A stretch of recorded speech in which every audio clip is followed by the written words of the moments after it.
కుటుంబంతో పాటు డెకోటర్ వచ్చాక తను తన సొంత కాళ్ళ మీద బ్రతకాలని, తనతో ఉన్న వాళ్ళ అందరి ఆకలిని తీర్చడం కోసం లింకన్ ఈ పని ఆ పని అనే తేడా లేకుండా ఏ పని దొరికితే ఆ పని చేసేవాడు. అంత కష్టపడుతున్న తన చదువును మాత్రం నిర్లక్ష్యం చేయలేదు. తన చదువుకు కావాల్సినంత డబ్బును తనే సొంతంగా సంపాదించుకున్నాడు. ఆ డబ్బుతోనే ఒక పూట తిని తినక పస్తులుంటూ లా చదవటం ప్రారంభించాడు. లా చదవటం అయిపోయింది. లా చదివాక రాజకీయం వైపు వెళ్ళాడు. అతను రాజకీయం వైపు వెళ్ళటానికి కారణం మాత్రం తన 10 సంవత్సరాల వయసులోనే లింకన్ తీసుకున్న నిర్ణయం. ఎలా అయినా అమెరికాకు ప్రెసిడెంట్ అవ్వాలని కలలు కనేవాడు. ఆ కలలను నిజం చేసుకోవడం కోసం ఎన్నో నిద్రలేని రాత్రులు గడిపాడు లింకన్. పాలిటిక్స్ లోకి ప్రవేశించిన లింకన్ కు ఎన్నో పరాజయాలు వచ్చినా నేను రాజకీయానికి పనికిరానోమో అనే ఆలోచన పొరపాటును కూడా లింకన్ మదిలో రాలేదు. మెట్టు ఎక్కుతూ అమెరికా అధ్యక్షుడయ్యాడు. అయితే రాజకీయ నాయకుడికి ఉండవలసిన మొదటి లక్షణం లింకన్ కు మెండుగా ఉంది. తాను ఎలక్షన్ లో పోటీ చేయడానికి ముందు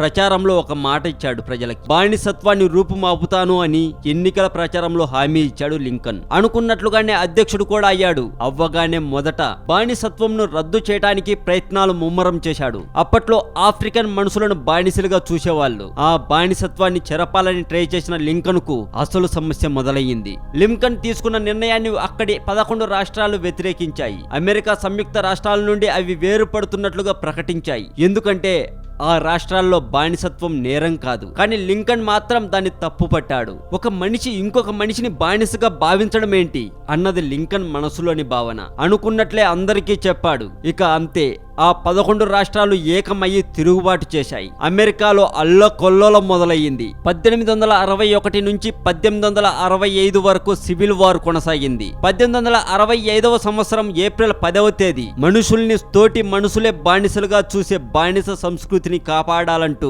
అమెరికాలో మొదలైన అంతర్యుద్ధం ముగింపుకు వచ్చింది. ఆ తర్వాత 11 రాష్ట్రాల తిరుగుబాటును లింకన్ తన ఉక్కు పదాలతో అణిచివేశాడు. కాన్ఫెడరేట్ ఆర్మీ ఉత్తర వర్జీనియా జనరల్ రాబర్ట్ లీ అమెరికన్ సైన్యం ముందు లొంగిపోయాడు. 1865లో 13వ రాజ్యాంగ సవరణ చేసి మరీ బానిసత్వాన్ని రద్దు చేశాడు లింకన్. ఇక అమెరికాను పునర్నిర్మించడమే మిగిలింది అనుకునే లోపు అసలు సమస్య మొదలయ్యింది. ఇంతకీ ఆ సమస్య ఏంటో తెలుసా? బానిసత్వం అనే పదాన్ని ఉక్కు పదాలతో అణిచివేసిన లింకన్ ను చంపాలి అని కుట్ర పన్నారు.